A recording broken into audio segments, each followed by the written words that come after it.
Welcome to the College Football Survivor Show, where playoff survival is always on the line. Here's Shehan J. Haraja and Bobak Hayeri. It's the College Football Survivor Show. I'm Bobak Hayeri with my co-host Shehan J. Haraja, national college football writer for CBS Sports. As always, we're happy to have you with us. Today is the next installment of our series examining the teams within the Power Four conferences. And these are conferences that have grown, devouring all those around them. Indeed, the last few years answered an age-old question: why doesn't the Big Ten simply eat the Pac-12? But with all those teams, we're splitting the conferences into a pair of episodes each. We wrapped up our shows on the ACC, so be sure to check those out if you haven't already. Today, it's part one of our Big 12 preview, so we'll be taking a look at 8 teams to sort out the wheat from the chaff.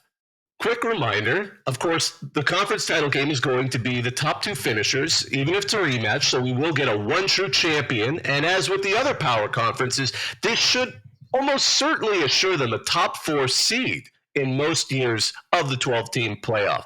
And don't want to avoid this. We have an excellent guest today. Jacob Richman from LoneStarLive.com is going to be here to talk about it with us. So before we start, and again, this is possibly the most wide open power conference. We're going to need his help. But before we dive in, let me remind you that you can find us on X and TikTok at CFB Survivor Show, where we do video highlights, run polls sometimes, and listen to your feedback. Take a second, if you can, to like, rate, and subscribe to us wherever you get your podcast. So again, as we dive into this, Jacob Richman covers college athletics across the state of Texas for LoneStarLive.com. He's had stints covering sports at the Washington Post and Dallas Morning News, as well as running his own site dedicated to underreported sports in the state of Texas.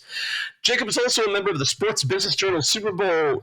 Wow, that must have been great. The one in LA. I could never read the Roman numerals. He is a graduate of the Merrill School of Journalism at Maryland, which surprised me because I always thought it would be an Under Armour institution in every possible way. And I mean, Merrills are nice. I have a pair, but out of here. Jacob, thanks for joining us. No, thanks so much for having me, you guys. Yes, Maryland, famous Under Armour school, but don't worry, not everything is named after it. We're no Oregon. Ooh, I love it. And they're Pac-10. Oh my God, they're Big Ten rivals now. Yeah. Oh my God, it's a whole new rivalry game is getting started. Insane. But no, very excited to be here. Super excited to talk Big 12 football. I think, like you kind of mentioned, one of the most wide open conferences this year, and I feel like really almost anything can happen this year. So really interested to see how it all pans out. No, it's going to be a lot of fun. I'll tell you what. So you're up in Oklahoma City right now to cover the Women's College World Series, which, by the way, my first year covering college athletics for the school paper, softball was one of my main beats, and Baylor made the Women's College World Series. What has that experience been like? It's been a decade since I've been up there. So it's been a really great experience so far. Definitely, it's actually my first, for as long as I've been covering college sports, this is actually my first NCAA event. First time covering a real tournament. I've done a handful of conference tournaments, but never quite made it to a national tournament before. It's been a super unique experience. I love how passionate everyone is about the sport. You know, from every out, I feel like is celebrated just a little bit differently, and everyone's just so excited to be here. I feel like you don't always get that with every sport where, you know, everyone's so locked in on win. And here it's like, no, we're going to enjoy this experience and we're going to go out and we're going to compete. So it's been a lot of fun. Excellent. So, Shehan, do you want to just take us through the format we have for this particular show and how we're going to sort these teams? Yeah, so for people who listened to the ACC shows last week, you'll kind of have an idea of what we're doing. But basically, we're running through half the conference today. Last week, we did the ACC plus Notre Dame, which gets us up to 18 teams. Unfortunately, Jacob's Maryland Terrapins technically are not ACC, so we had to wait. It's a huge technicality. I know everybody's confused. But we're going to run through half of the 16-team Big 12 conference, the first time that the Big 12 has been as big as 16 teams, of course. 8 teams today, and we're going to categorize them into one of 3 categories: CFP contenders, middle class, or bottom tier. And look, something for people to remember is that in the 12-team playoff era, if you legitimately are competing for a conference championship, then you are a college football playoff contender. Don't think of it as the 7 teams that had a chance to make the college football playoff in previous years. It's a whole new world out here. And it means that from the Big 12, there is almost guaranteed to be a participant. And by the way, with Texas and Oklahoma gone, only 2 teams out of the 16 have ever made the college football playoff, that being TCU and Cincinnati as an AAC team. So there's a really good chance, not to do spoilers or anything like that. It's pretty likely that the team that makes the playoff from the CFP this year will probably be making their first one. What a remarkable thing. I never even thought about that. This is going to be exciting for a couple of fan bases, I think, in the country. More than a couple, but potentially some are going to be absolutely... They're going to love the novelty, and then they're going to, maybe a year from now, start to determine, can we actually win once we get there? But let's... And by the way, the other thing that I'll mention, too, is that, in 2022, of course, TCU loses in the conference championship game. That would have earned Kansas State a top 4 seed in the college football playoff. So all of a sudden, these conference title games and these conference championship races in the non-SEC and Big Ten conferences especially, they're about to be fully on tilt. So I'm very excited to kind of see how this system ends up impacting the Big 12 and the ACC. Me too. Well, let's go ahead then and kick this off. Our first Big 12 team, again, we're sorting how they're going to fit. They CFP contender, are they middle class, are they bottom tier? The Baylor Bears. So again, they had kind of not the greatest season last season. They went, of course, 3-9, 2-7 in conference. Dave Aranda's in his 5th season. He's under a little bit of pressure, to say the least. He's going to be calling some plays on defense. They brought in Jake Spavital from Cal, who, of course, was a head coach himself at one point. They return a bunch of people. Whether it's going to help or not, I'm not sure. They've got a bit of a battle for quarterback. They got that interesting contender from Toledo and Daquan Finn. It's going to be interesting, and they have a non-conference game against one of the new Big 10, 12 opponents. It's going to not count, but they got Utah very early on, so it's going to be an interesting one. Jacob, what do you think? Are they a CFP contender, middle class, bottom tier? Where do you put them? So I think where I'm at right now is I'm looking at them and seeing what happened last year, seeing that they made changes, but they didn't make a lot of changes. I think a lot of people are talking about moving on from Aranda, bringing in someone new. Baylor's really betting on Aranda, all the players he's been recruiting, taking a big step forward. They were pretty intentional in the portal, which is good to some extent, but maybe not when you're coming off of a really low-win season. So right now, I think I've got them at the bottom tier just because we don't know how good Daquan Finn could be in the Big 12. We don't know how this new offense under Jake Spavital is going to be. But I'll say if they remain in that bottom tier the entire season, I don't think Dave Aranda will be back next year. Yeah, I'll tell you what. I think that by the end of the year, I expect that Baylor will be in the middle class. I do.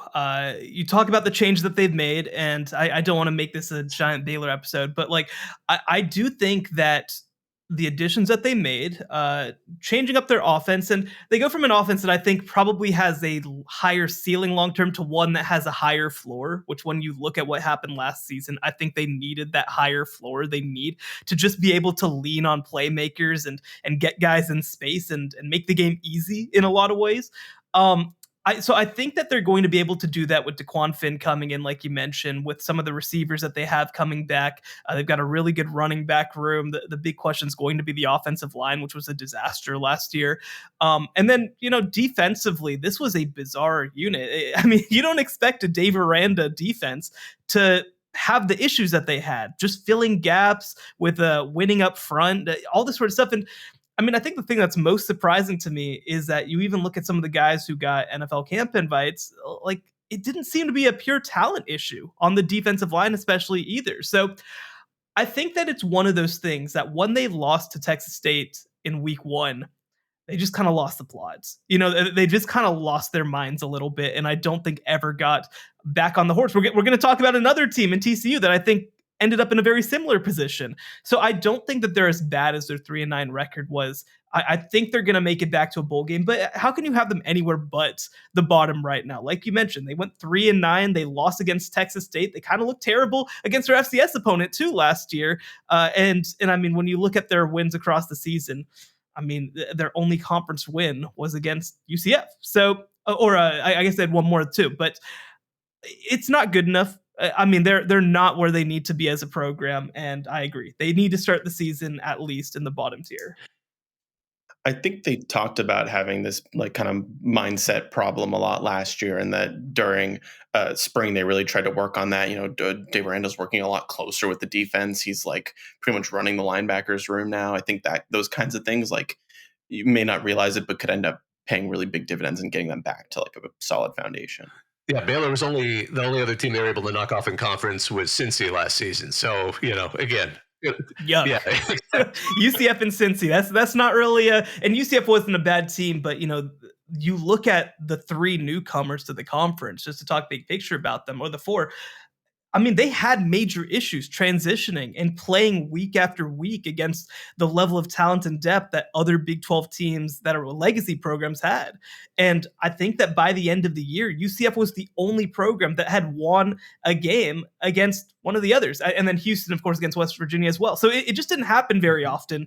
And when 2 of your only conference wins are against newcomers from the group of 5, I don't think that bodes well with what you were last season.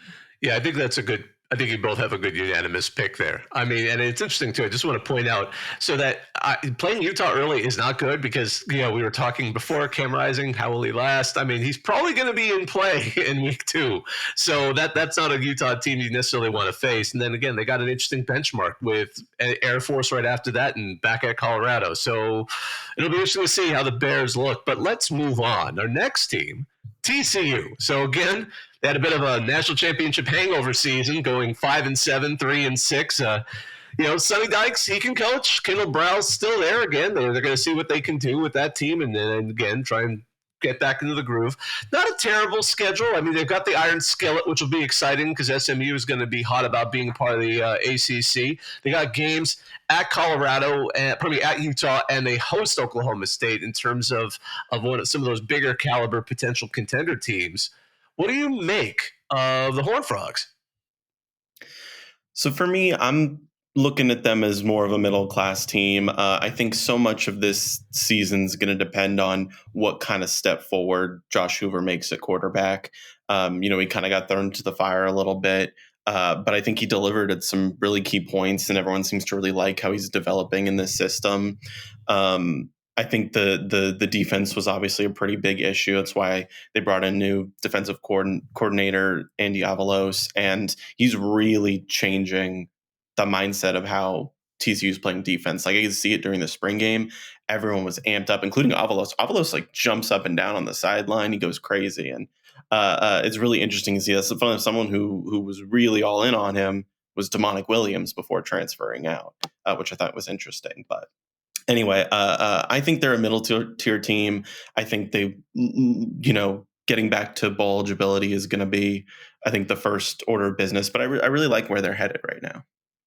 Yeah, I think, again, like I mentioned with Baylor, losing that first game against Colorado, I think just like exploded their kind of vision of their self. It meant competing for a college football playoff was over, competing for a national championship was over, and you mix that with, I think, the relative lack of leadership on the team last year, just because of all the key players that they lost from that 2022 national finalist team. I just don't think that they had the goods to be able to kind of withstand that. And because of that, I mean, again, they go 5-7 last year. I don't think that this was truly a 5-7 quality team. I think this was probably more like a 7-5 quality team. And they bring a decent amount back. Of course, switching over to Josh Hoover at quarterback instead of Chandler Morris is going to be a kind of an interesting experience. And something that I do hate heading into this year is that Josh Hoover missed the entire spring. I really would have liked to see him have an opportunity to lean more into that system, gain more understanding, be ready for prime time. But the other thing, and you mentioned, of course, Andy Avalos and his impact. Everything that I've heard from TCU is we feel really good about the defense, and we don't really know what's going to happen offensively. Which, to me, like I'd rather have that fixed because I feel like with the talent and personnel that they have on offense, they should be okay on offense. I don't know if they're going to be great. They're certainly not going to be what they were in 2022, but I think that they can be situationally great. I agree. This is a middle class team. I think that they're probably going to be right in that 8-win caliber. And look, I mean, the reality is at almost really most of these schools, it's about development cycles, right? It's about being at the top of your development cycle. It's about hitting the bottom of it. Last year they hit the bottom. They're going to be kind of more in the middle this year. And I think that's good enough to get them into the 8 to 9 win range. And if they're able to do that, I feel a lot better about the Sonny Dykes experience at TCU. One thing that struck me is I was looking at their schedule. I forgot. Imagine telling someone a few years ago that TCU, you're going to have 2 non-conference games against ACC opponents on the road. You're going to be playing at Stanford and at SMU. So we have in weird times, man. We do. At least, and now, again, all the credit to the Big 12, all their additions tend to fit well. And one of those additions, or at least now going in their second season, is coming up. Let's talk about the Houston Cougars. So again, Dana's tenure is done. 4-8, 2-7 in conference last season. So now we got Willie Fritz. He's been a winner everywhere he's been, including most recently at Tulane, which was a surprise. I mean, I was a believer in his ability to coach, but I did not expect him to get Tulane to at least the level he did. So, but this is a whole other kettle of fish. He's now, obviously, it was an exciting hire at the time. He's there. It's a first-year head coach. They got some interesting games. I mean, I'm actually very curious how UNLV will be in their opener, only because UNLV was sort of a surprise team last year, and then they play at OU. And then they got a real tough call on their conference schedule slate. What do you make of them? How do you think they're going to be? Where are you going to tear them up heading into this season? So I think Houston is kind of the most obvious bottom tier this season. And it's not for lack of what Willie Fritz can do. It's just that it's year one. It's a Power 5 school, or a Power 4 school, but only in its second year. I think there's only so much that he's going to be able to get done in year one. If you ask me what is their ceiling, I mean, it's incredibly high. Willie Fritz is somewhat of a miracle worker. Everywhere he goes, every level he's been able to be successful. And this is his first time at the Power, conference level. And the steps he's taking right now, I think, are pretty exciting. He's got a really solid running back room. They're rebuilding the O-line, but I think that there's a lot of confidence in how strong they're actually going to be able to be in year one. I think some of the interesting things I'll be looking at are like, a new offensive coordinator, Kevin Barbe, who is a hire that I think is really strong. He's done a lot of, kind of air raid, more pass heavy offenses, but Houston's been pretty clear that like, this is going to be about controlling the football. We'll mix it up. It's going to depend on what our personnel is, but, I think they're going to be a really interesting team to watch and see, like, are we going to start seeing those seeds of a Willie Fritz team, just in year one?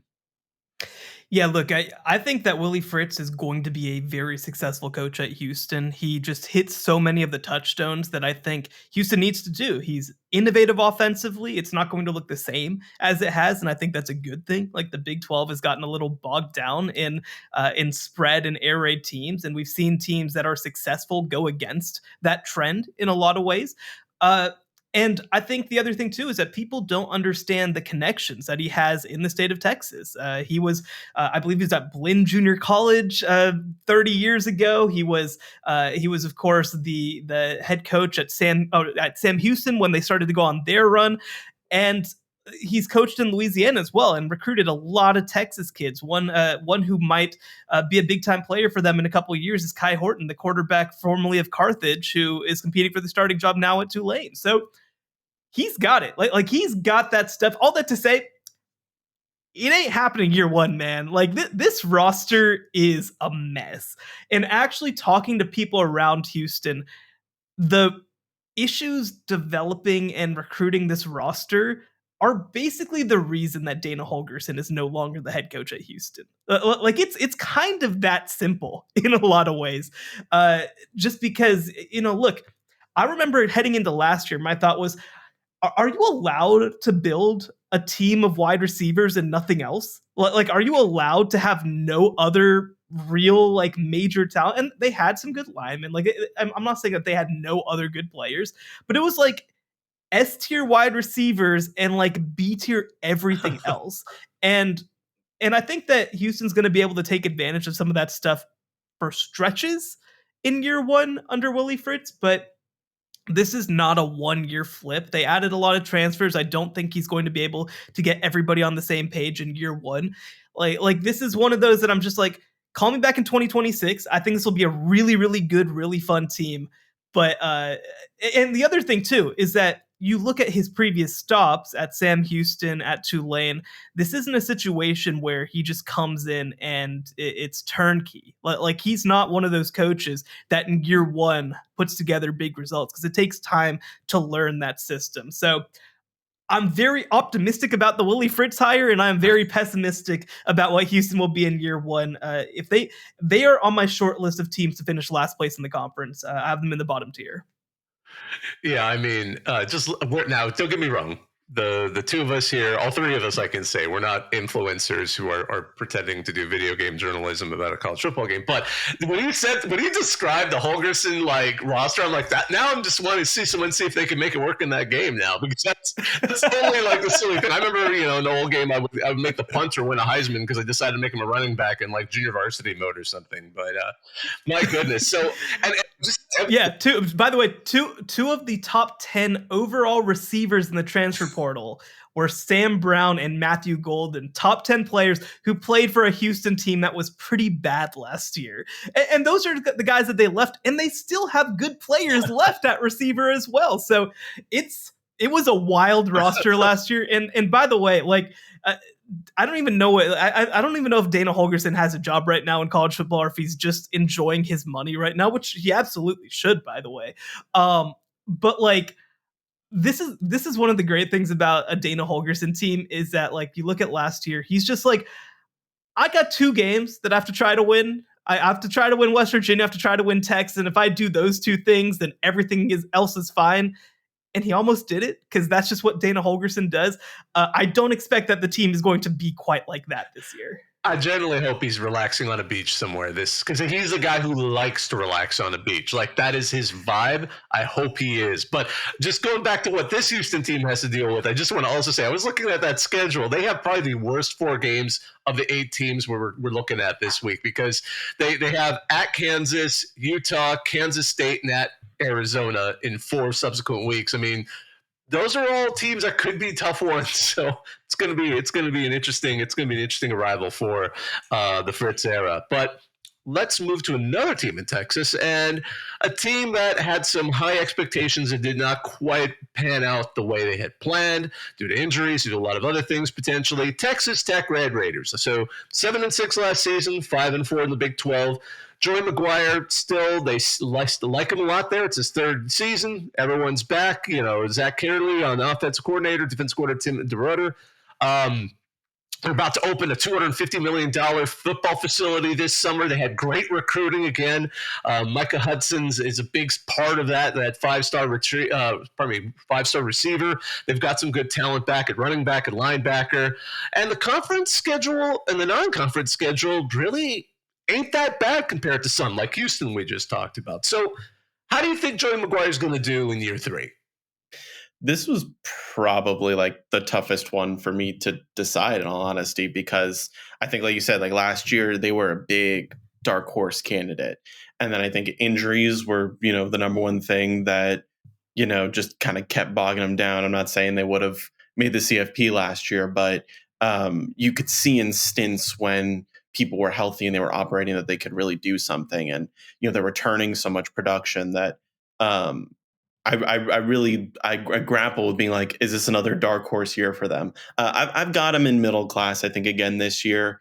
They lost a lot of strong defensive players. Now they also have a lot of guys, underclassmen stepping up who they're really confident in the places where they lost players. I think Baron Morton, when healthy, is a really strong quarterback. That's obviously hard to come by sometimes with him. But bringing back Taj Brooks, one of the best running backs in the Big 12. I think they're kind of push. And if they can stay healthy, I wouldn't be surprised to see them challenging in the conference. But for now, I'm keeping them at middle class just until we see people get healthy. Yeah, I have them in the middle class as well. And by the way, what an indictment of the state of Texas that we have 0 contenders coming from the 4 Texas schools in the Big 12. I guess Texas just taking all their good players, unfortunately. I think that their talk of their like struggles last year to me was a little overblown. Like they were not quite as good. Well, actually, I don't even think that's true. I think that they were comparably as good, maybe a little better, but they didn't make plays when they needed to. They had a lot of close game luck in that first 8-5 season. But something I do want to point out is that this is the first 2-year run of winning seasons in Big 12 play at Texas Tech since Mike Leach left in 2009. Like that's how long it's been since they've had back-to-back winning Big 12 campaigns. And Taj Brooks coming back is just so crazy. he's a 5th-year player, used his COVID year. We're so not used to running backs deciding to play more college football. I think that, this is probably another conversation for another day. I think that with NIL and with positional value in the NFL, that maybe there's actually in some cases more value to being a running back in college than actually playing in the NFL at times. So I think that's a big addition for them. They bring back a lot on the offensive line, which is something that I like. You mentioned, of course, a few losses, but none that I think are devastating for them necessarily. I think that this is potentially a high upside team. I expect them to be a little better in close games than they were last year. But I still have the middle class. I don't necessarily see them as a team that's ready to move up to that top tier. Now, I will say one other thing, too, is that Texas Tech has done a really good job, of course, Joey McGuire, former Texas high school coach, of high school recruiting. So I think that they do have the potential to be on more of a growth trajectory than some of these other programs because they have more in their program in the pipeline than some of these programs like a TCU, where you're replacing so much, where you're transferring so many kids in, right? Like Texas Tech has decided to go ground up, and I think that's going to pay off for them. I don't know if that's with contention this year, but I do think that they're a team again who could be right in that 8-win caliber again. And this is a reasonable schedule because, again, like the toughest game they have in the non-conference is at Wazoo, which we'll see where they're at this year. And really, at Oklahoma State's probably the toughest conference game. So of the group, they seem to have had one of the better draws. So when we get back, we will talk about another 4 teams in the Big 12 here on the College Football Survivor Show. The College Football Survivor Show, where playoff survival is always on the line. All right, so as we get back to this, the next team is one of those programs that really was kind of a fun story, only because it's always nice to hear about a coach who's going into the season on the hot seat and saves his job, and that was Neil Brown, who I still can't believe has been there for 6 years. I still think of him as a Troy coach. I don't know why. It's age in me. But they went 9-4, 6-3 in the Big 12. They've got a good number of returning starters, including quarterback Garrett Green. They've got a good backfield with C.J. Donaldson and Jaheim White. Their schedule, though, especially at the beginning, is pretty tough. They've got some non-conference games. They're opening with Penn State. They're going to Pitt, which is a rivalry game, and then they've got Kansas, a bye, and Oklahoma State to just start off the conference season. So they're going to jump right into the fire. But what do you think about those Mountaineers? Where do you think they're going to go?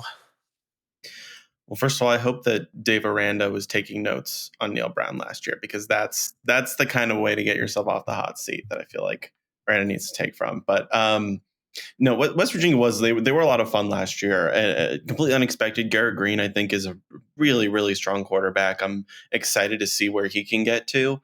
But like you said, the schedule, man, is brutal for trying to win the Big 12, starting out with Kansas, Oklahoma State, Iowa State, K-State. Like, that is tough. Even if you're completely healthy, that's going to be a huge gauntlet. I think I'm keeping them middle class. I feel like I'm doing middle class every time, but no, I feel like they're going to stay solid. I feel like they maybe won't be able to muscle out quite as many wins, with the new look of everything. But I'll also say I think Jaden Bray was an excellent pickup from Oklahoma State. I think he's I think he could be big time receiver for them this year. Yeah, you alluded to that first 5-game stretch of Big 12 play. Kansas at Oklahoma State, Iowa State, Kansas State at Arizona. Like, that's basically playing 5 of the 6 best teams in the Big 12 to open Big 12 play. And they had a much more manageable conference slate last year, even if their schedule overall was pretty tough. So, like, that kind of sucks. Like, that does kind of suck. I think that they could be a really good team and still go 1-4 in those games, or maybe 2-3. And it wouldn't impact how I feel about them as a program overall. So I think for me, when I look at this team, the thing that I need to see more is development in the short and intermediate stuff from Garrett Green. And what I mean by that is he has been a really good deep ball passer for West Virginia. He hits on shots at a pretty good rate. But what he struggled with is the short stuff, like is the more manageable stuff. And because of that, he completes about half of his passes. And I mean, again, like you look at the numbers, they make perfect sense. 53% completion, but 8.7 yards per attempt. That should tell you what kind of chunk plays that he's hitting on. But chunk plays only get you so far, especially when you won't have the level of offensive line that you had in 2023 after losing Zach Frazier to the NFL. I think that this is still very much a middle class team. I think that they're on the upper end of the middle class, and it wouldn't surprise me at all if they became a conference championship contender. But I think that I just need to see another year to get them into that true contention category, especially when mixed into that conversation for, when you talk about that first 5-game stretch. Absolutely. Well, let's move to another team that's going into their second season in the conference, Cincinnati.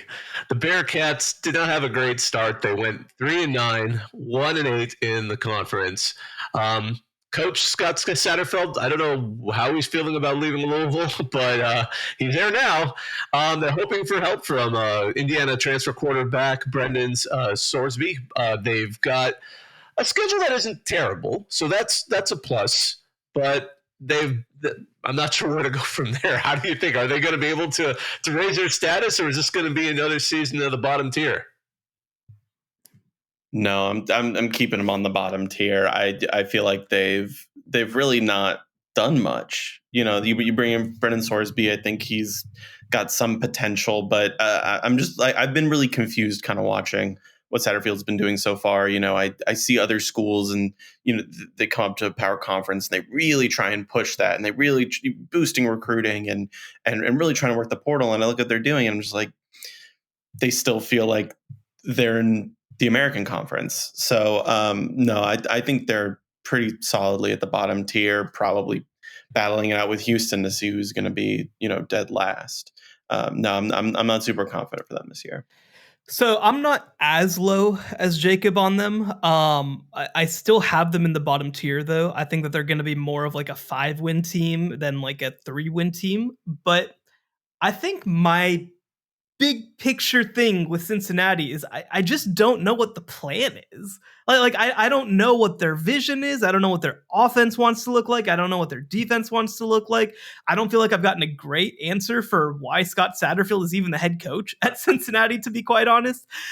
He's somebody who Louisville wasn't sad to lose when he did take this job.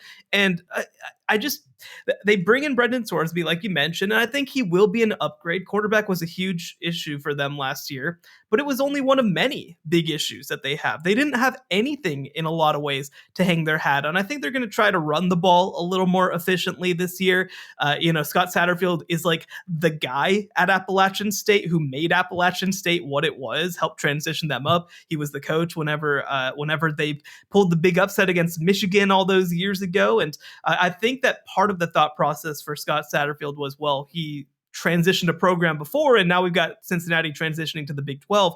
Maybe that gives him a little bit of inside knowledge, but I just don't feel like they do anything that well. And when you're talking about a league that's so balanced, like the benefit is if you are a top level team, there's nothing that's like completely scary that you don't feel like you can handle. But the issue is if you are a below average team, you could lose to everybody. Like you could. It's that kind of league. It's that kind of year. So I think that that's the other piece. And I will say too, like some of the stuff that I'm saying here, I said about West Virginia last year.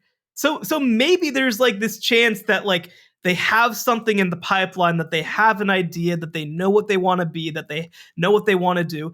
And some of this is also just like, hey, sometimes you just need to take advantage of those margins, which Garrett Green was able to do for West Virginia last year. Maybe Brendan Sorsby can do for Cincinnati this year, because they were competitive in a lot of games last year. But just big picture, I feel like I'm stepping into Cincinnati being like, I don't know what the plan is here. I don't know what you want us to know about your program. And I don't know. I mean, again, you look at this program, Dante Corleone on the defensive line is a big time player, but I don't know how many players on the rest of the roster would be considered top half at their position in the league. Yeah, it's amazing that they're of the teams that have made the CFP, they are the one where you're like, man, that was it feels like a long time ago. Oh my goodness. And to me, it was funny with going to Jacob's point, if they're battling with Houston, that was their only win last season. So in conference. So it'll be interesting to watch how the Bearcats do. Now, moving on to the team that of at least the new arrivals last season seemed to do the best of the four, which wasn't great, but still better than the other four. UCF. They went 6-7 last season. They went to a bowl game, lost it, no biggie. 3-6 in the Big 12. They had that heck of a Baylor loss. That was something to watch, I'll tell you what. But Gus Malzahn's in his fourth season. They've got an exciting transfer quarterback in KJ Jefferson. They already had a good running back in RJ Harvey, and now they've given him Penny Boone to help him. And they've got Jacoby Jones as a wide receiver also coming in. Their non-conference, the game to watch is in kind of the middle of the season when they go to at Florida, which will be really curious to see how that Florida team is doing at that point. I mean, after that Miami game, all that other stuff. But and they got, not an unreasonable schedule for the conference. They were going at West Virginia, and then actually – what could quietly be one of the more intriguing later season games. They have a Friday night date on November 29th hosting Utah. So where do we think the Knights are going to be? Yeah, I'm probably leaning middle class for them. I think, there were some games last year that you just shake your head at. The Baylor one was the big one. I was like, especially where Baylor was at that point, it was shocking. You were like, man, like UCF was really starting to get something going. But no, I really like the additions they made. Like you mentioned, KJ Jefferson, I'm just intrigued to see him not on Arkansas and see how he gels with, a new offensive coordinator. Penny Boone, I'll give him a little bit more respect because he did go to Maryland for his first 2 years. So I actually covered him back when I was in college. He's turned into a really impressive back, and I'm super interested to see how he fits in with the RJ Harvey. Like that might be the best running back duo. It's going to have a good argument for being one of the best running back duos in the Big 12. So I think that they'll be maybe a little bit more comfortably in a bowl game. I say hesitantly, but no, I think that there is really, you can tell that Gus Malzahn's building something there and really wants this to be a strong power conference program. Yeah, well, I will say a program that we're not talking about today is Kansas State, and they will not be pleased to hear you calling this the best running back tandem in the Big 12. They've got some thoughts about that. But Argument. I'm making give the argument. No, so this is such an interesting team because depth was kind of their Achilles heel last year. Like you mentioned, the Baylor game. Baylor wasn't a very good team, but they were able to come back because UCF kind of wore down and gave up a 29-point lead across that game. And so now I think that a big part of it is just going to be development, right? Like physical development, strength and conditioning development. Are they able to continue to get bigger? Are they able to continue inserting players into the lineup? One of the things that I think you have to point to with UCF specifically is that when they add transfers, they're really, really leaning on power conference transfers, especially in the trenches. They're not necessarily, I mean, Penny Boone, of course, started at Maryland, but played in the MAC last year. But like the vast majority of their transfers are coming from Louisville, coming from Miami, coming from USC, Ohio State, Ole Miss, Florida State, because they want to build power conference size in a lot of ways. And I think in some ways, it's just hard for me to know for sure that they're going to have it ready by the time that the season comes around. Uh, I think that this is a team with a lot of upside. KJ Jefferson to me is a major addition. John Reese Plumlee was fantastic for them, but I think that KJ Jefferson just gives them more as a passer overall, and especially because John Reese Plumlee, his stats were pretty good, but I think that there was a stark difference when he played against teams that could cover kind of one-on-one at a high level versus when they couldn't, right? Like when the game was easy, I think that John Reese Plumlee could make things happen no matter what. I think KJ Jefferson gives them a little bit more strength in the margins as a passer. And then, of course, I mean, you mentioned, of course, the running back duo, but like KJ Jefferson's going to be part of that too, as a really physical runner as well. So I like what they're building here. I think that their skill talent has a chance to be pretty special. It's going to come down to the trenches for me, and I'm not yet ready to say that they have upper class Big 12 trench play as yet. So I'm going to put them in the middle tier as well. It's interesting, just to kind of tease the fact that, you're talking Penny Boone, he was the exception in not being a transfer from a power conference team, but he did technically come from Louisville. If we're being really specific here, he was at Louisville for he spent 5 minutes there. He also, by the way, spent 5 minutes at Colorado. SEO, bio pages at an extra school. Love these kids. You see, that's NIL thinking right there. What can I say? Well, let's wrap this 8-team group up with a team that might have a slightly higher upside. I don't know. We'll hear what you guys think. But Oklahoma State, last season was a roller coaster ride at the beginning, but they managed to go 10-4 and 7-2 in the Big 12. Mike Gundy, he's a man. He's been there for 20 seasons. He's second season for the man from Gannon, Brian Nardo, as their defensive coordinator. We'll see how they go there and how the improvements might be on defense. They have the third most returning production in the nation with 10 on offense, 10 on defense, plus a punter. They got some great returning talent there. Doak Walker, award-winning running back, Ollie Gordon II. They've got an interesting Oklahoma transfer and Gavin Friedman, the wide receiver. Their quarterback, Alan Bowman's been there for 7 years. I hope he gets an MD or a PhD or something at the end of this. They've got some good stars on defense returning, too. I know Shehan's got some interest in this team, and I'll let him talk about it, too. In one of his write-ups, I do recommend it on CBSSports.com. But I just want to point out one quick thing, though. They open with South Dakota State. If they're going to have trouble with a random team, first of all, that's not a random team. That's a team going in there with a 29-game winning streak and back-to-back FCS national champ. I mean, the last 10 they lost the game was a 4-point loss to Iowa in that just abysmal game that they had in Kinnick. But they've got a tough slate early. They've got Utah. They've got Kansas State, both in September. What do you think about those Cowboys? Yeah, I can't believe I'm going to vouch for a team being a possible CFP contender after also thinking they might lose to an FCS team. But I feel like South Dakota State is a different beast on its own. But no, I think Oklahoma State, I am going to put them in that CFP contender conversation. They brought back so much talent.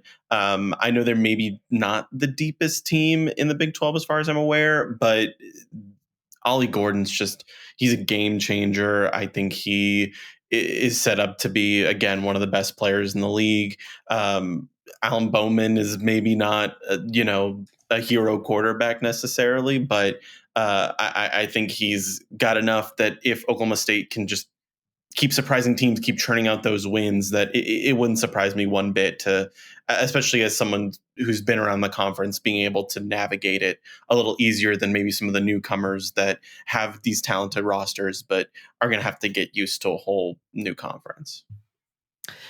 Yeah, I think that Oklahoma State has to be the most undervalued team that played in a conference championship last year, not even counting the fact that they're number 3 nationally in returning production. And like Bobak alluded to, I wrote about it this weekend for CBS Sports. I kind of broke down their chances. But look, this was not necessarily a 10-win caliber team last year. And they arrived early in some ways. That's why people think that maybe they're overvalued and that they belong lower on this list. But you look at odds and they're like 6th or 7th in the Big 12 in conference title odds. That's crazy to me. You mentioned, of course, last year, Ollie Gordon just takes a huge step forward. A kid from Trinity Euless, right down the road from where both of us are where we both live. And I think that that's what gives them a high floor relatively, mixed with, by the way, an offensive line that 247 Sports calls the number 1 in the country, with 2 tackles who have 89 combined starts heading into 2024. But I think that you even look at what they've added, and defensively, I think that they have a chance to be improved. They were statistically not very good. They actually ended up finishing last in total defense in the Big 12 last year, but I think that hid some of their situationally excellent play. They were better in second halves. They were better in fourth quarters. They were better in high leverage situations. And I expect them to be improved and to be more of a middle tier defense heading into 2024 as well. And so I think the other piece of this too, well, 2 pieces that I'll tie together. One is that people saw them play against Texas in the Big 12 title game and were like, well, they just can't hang, right? Like, they just can't hang. They're not going to have to beat Texas this year to make the college football playoff, right? Like they're going to have to win some big games. Absolutely. They open Big 12 play with back-to-back games against Kansas State and Utah. And I think they need to split those games at least in order to have a chance to make the Big 12 title game. But that's very doable to me, especially getting Kansas State that early in the year. And I think the other piece that people point to is like, well, I don't believe in Alan Bowman. I don't think he's that good. I don't think he needs to be. I don't think he needs to be all that good for this team to have a chance to be special because of what they do in the running game, what they have on the offensive line, what they have at receiver, by the way. They've got some really interesting players headlined by Brennan Presley. And defensively, if they improve just a little bit, like again, Alan Bowman can be worse than he was last year, and I think this can still be potentially a college football playoff contender. So I have Oklahoma State firmly in the top group. I will mention, by the way, because we went through 8 teams, only 1 ended up in our contender category. This, the way that I split it up was Jacob, of course, being a guy covering Texas and also somebody who went to college on the East Coast. I basically went East and West. Our guest that we're going to have coming on Wednesday is more of a West Coaster. I did not intend for like the Kansas schools and Iowa State and Utah and Arizona to all end up on that side. It just kind of happened like that. But I'll tell you what, too, with Jacob and myself, of course, being 2 Texans, y'all better step it up, man. What is this? This is embarrassing. Yeah. This is not the year for those Texas Big 12 schools. Everyone just decided kind of at once. They're like, well, let's give all the good recruits to SMU and let's have Texas State get involved. And they were like, let's leave the other guys in the UTSA. Dust. Oh my goodness. It's so funny too, because Vegas has them at like 7.5, has Oklahoma State at like 7.5 wins. And I'm like, how? Like, they are absolutely, maybe they know something about the Jackrabbits that we do too. That they're just penciling that one in as an L, and then they'll go on a run. But honestly, I could see them losing that game and still winning the Big 12. It's a perfect setup for that kind of a year, because South Dakota State's taking that mantle from North Dakota State as being the team that could probably knock 100%. Off a team that ends up being actually great. Oh my goodness. Yeah. No, well, and the other thing, too, that's hilarious, just to touch on Texas for a second, because obviously that's where Jacob covers, there are several teams in the state of Texas that will be college football playoff contenders. Texas, SMU has an outside chance to get into that ACC conversation. UTSA has an outside chance to get into the group of 5s, New Year's 6 conversation. None of them are in the Big 12, right? Like it is so strange how this has all worked out. And Texas, of course, a school that left the Big 12. SMU, a school that did not get a Big 12 invitation and would have happily taken one if they had the opportunity. It's a weird transitionary year in the state of Texas. And this is not how I would want to enter this new era if I was one of those Texas schools in the Big 12. I will say, I think there's a very good chance that there is at least one of these schools, one of the 4 Texas schools, that will be a legitimate contender heading into November. I don't know that they'll win. I don't know that they'll be the team to make the playoff. But if Texas Tech or if TCU, I think it's probably going to be one of those. I think one of those schools is going to step up and be that contender from the state of Texas. But heading into the year, man, like, this isn't it. This ain't it.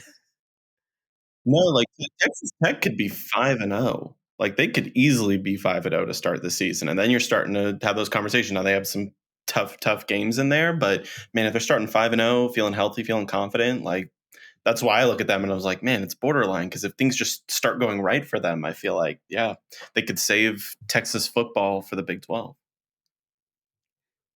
So, Jacob, now that we've kind of had a chance to look at these teams, and this can be anyone in the conference, who do you think is going to be the best Big 12 player this season?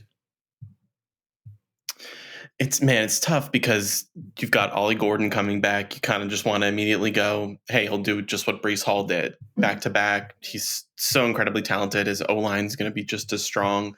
I'm really excited to see what Noah Fifita looks like in the Big 12. See what his second year step is like. I think I do want to stick with running back. I feel like the Big 12 just gets characterized by running backs a lot in these last handful of years, and I think that's actually pretty exciting, pretty different from a lot of the other conferences. And this is where I'm going to make it up to all the Kansas State fans out there. I think DJ Giddens might be the best player in the Big 12 this year. There's something about watching him play. I think he's excellent. I think he's got, just like how a lot of those Texas running backs, I feel like over the last handful of years, they break out, when you're maybe not expecting them, when they've got other running backs in the room. I'm not saying to put a bet on it, but Giddens is kind of the guy that I'm watching this year to maybe take over the mantle as a top running back if people are kind of focusing on Ollie Gordon just a little bit more. Oh, well, interesting. So, I mean, look, I don't hate it. I don't hate it. But like the Big 12 is the conference of running backs heading into this upcoming season, with DJ Giddens coming back, with Taj Brooks coming back at Texas Tech, somebody who people are very high on. You look at RJ Harvey coming back at UCF. Penny Boone was the number 8 rusher in the country. Now he's going to be as part of a system at UCF as well. So it's and I didn't even mention Ollie Gordon, the nation's leading rusher, coming back as well. It's going to be a big year. Devin Neal, also, I want to mention, like, there's so many good running backs heading into this. So Dylan Edwards is joining the K-State backfield as well from Colorado. Yep. Dylan Edwards has a chance to be really special in that offense. So, look, I see the vision of DJ Giddens maybe being the top player coming back in the Big 12, but I also think there's like a case for him to be the 5th best running back coming back in the Big 12 as well. It's going to be an interesting year. I'll give mine actually as well.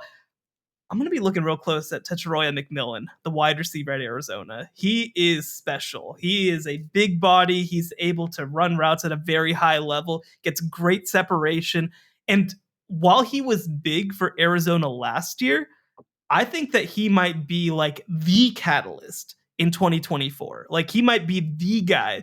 He might get targeted 150 times this upcoming season and maybe flirt with 1,600, 1,700 yards. So I think that for me, he's number one. But there's a lot of great players, especially on the offensive side of the ball, coming back in the Big 12.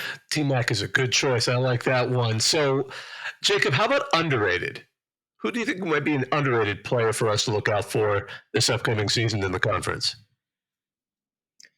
So I'm going to keep it in Texas. I feel like that's where I've kind of got my eyes on maybe some of those players that not everyone's looking at. The big guy for me is Coy Eakin, wide receiver at Texas Tech.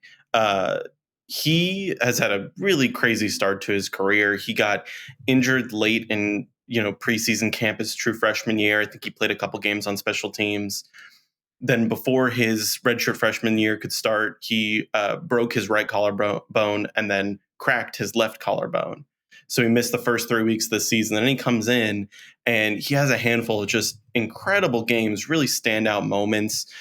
He's a really physical receiver, even at 6'2". He is not afraid to contest catches. He has this strange knack for loving a one-handed catch. You even go back, there were some games when he was in high school at Stephenville where he's doing the exact same one-handed catch move that he's been doing at Texas Tech lately. He finished the season with a 100-yard performance against Cal in the Independence Bowl. I think there is room for him to become just exceptional. I know he'll have to compete with Micah Hudson and seeing how he establishes himself in that Tech receiver room, but I think that if Hudson even takes a little bit of time to start figuring things out, that you're really going to see Eakin step up, and with a healthy Baron Morton could really become like a top receiver in the Big 12 this year. I like that pick a lot. No, he's somebody that I've heard a lot about coming out of Texas Tech camp, and a lot of that attention is going to be on Micah Hudson, the superstar freshman coming in, but it's going to be having these speedsters. I mean, that's such a big part of the way that Zach Kittley runs his offense, is just the ability to stretch the field, dating back, of course, to his time coaching in FCS and dating back to being at Western Kentucky as well. So I think that just gives them a different kind of dimension if they have that kind of speed on the field. And I'm very excited to see if they have a chance to really capitalize on it. Health has been such a big issue at Texas Tech, especially on the offensive side of the ball for each of the past couple of years, whether it's been quarterback, whether it's been receivers getting hurt. I mean, really, the only guy who's kind of been consistent for them from a health perspective is Taj Brooks, the running back. Like, he's the one guy who's been a battering ram every single week. Health is going to be a big part of this, and I think especially in a league like the Big 12, heading into this upcoming season, in some ways, it's going to be the team that stays the healthiest, has the best chance to win a championship. Going to give us a pick for your underrated, or are you going to hold on to that one for us? I'll hold on to next week for that one. Look, there are so many good players who I love to have left the Big 12 too, by the way. Like Ben Sinnott was somebody who I could not stop talking about at Kansas State. He was an absolute stud. I think I want to do a little more research and come back with one for our Thursday show. I like it. Well, just got to give us a quick roundup of what we decided. Our panel has decided that Baylor, bottom tier, TCU, middle class, Houston, bottom tier, Texas Tech, middle class, West Virginia, middle class, Cincinnati, bottom tier, UCF, middle class, and then the combo breaker, Oklahoma State, is a CFP contender. This, in a way, does speak to what we were talking about earlier, that this is kind of a wide open conference. So there are a couple of those that could surprise us and suddenly climb their way into it, be kind of like this year's Louisville, where you're just sort of like, oh, wow, Louisville's actually, who knew having a veteran quarterback and, even though he may not be the best in his position and some good running backs could do the trick. Oklahoma State might be that guy. We'll see. But that was interesting. So before we let you go, Jacob, tell our listeners, where's the best place to find you on, your writings as well as on socials? Yes, you can find my writing at LoneStarLive.com. I write about athletics all across college athletics all across the state of Texas. And if you want to follow me, I'm mostly I'll post a lot of my stories and mostly interact on Twitter. I'm at Jacob H. Richman, so you can find me there. Excellent. Well, thank you so much for joining us. This is a great conversation. I wanted to take a second to thank our listeners as well. We always enjoy it when you come to join us. Thank our producer, Joey Aliberti, who helps put this show together. Be sure, if you can, to like, rate, and subscribe to us wherever you get your podcasts. You can find us on X and TikTok at CFB Survivor Show. He's Shehan Jayaraja. You can find his work at cbssports.com and at Shehan Jayaraja on X and TikTok. I'm Bobak Irie, part of the team that runs Reddit CFB. Thanks for listening, everyone. We'll talk to you later. The College Football Survivor Show, where playoff survival is always on the line.